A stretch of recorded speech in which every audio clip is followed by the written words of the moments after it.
ज्योतिष सांगणार, भविष्य सांगणार. दिवाळी घ्या. ज्योतिष सांगणार, भविष्य सांगणार. काकू वहिनी दिवाळी द्या हो. काय घेता हो? दक्षिणा द्या 100 रुपये. आज तुमचं भविष्य चांगलं येत आहे. आज तुमच्या घरी योग्य दिवस. आज तुमच्या घरी शुभ कार्य घडते. 100 रुपये तुम्ही दान करू शकता. योगायोगानं तुम्हाला सगळं तुमचं चांगलं झालं.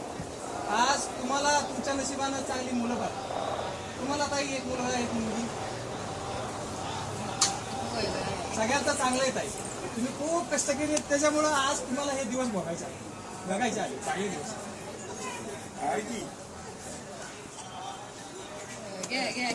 एखादं वस्त्रदान सुद्धा करू शकता. रविवार थोडस देवावर विश्वास ठेवा. मंगळवार गुरुवार राहील काका. आपण हे करत नाही. चेष्टा करू नका.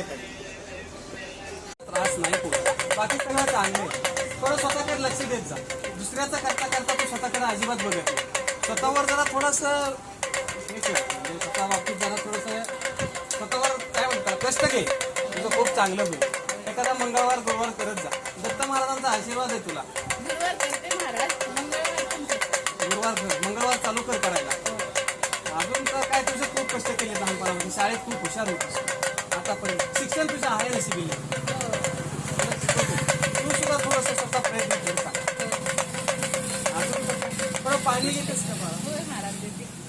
तुला मनात काय तुझ्या असेल तर तू विचारू शकतो. काय निश्चय आपल्याकडं गुरु माऊली घरी आलेत असं समजायचं.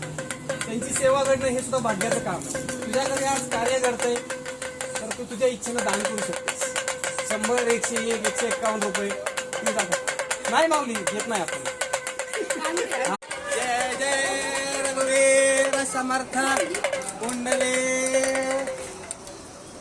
वहिनी दिवाळी घ्या चला.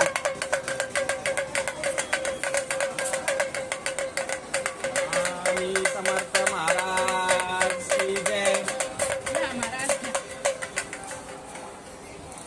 आशीर्वाद आहे मुली. चांगलं होईल. खूप कष्ट केलेत तू लहानपणापासून. आशीर्वाद आहे आई वडिलांचा तुला. हा नवरा तुझा देव माणूस आहे. सासू सासरे सुद्धा तुला चांगले आहेत आई वडिलांसारखे. थोडंसं आपण पण देवधर्म वगैरे करत जा. एखादा मंगळवार गुरुवार कर. दत्त महाराजांचा आशीर्वाद आहे तुझ्याकडे. बाकी तुला त्रास नाहीये कशाचा. तुझं चांगलं व्यवस्थित. नवरा सुद्धा तुझा देव माणूस आहे. आता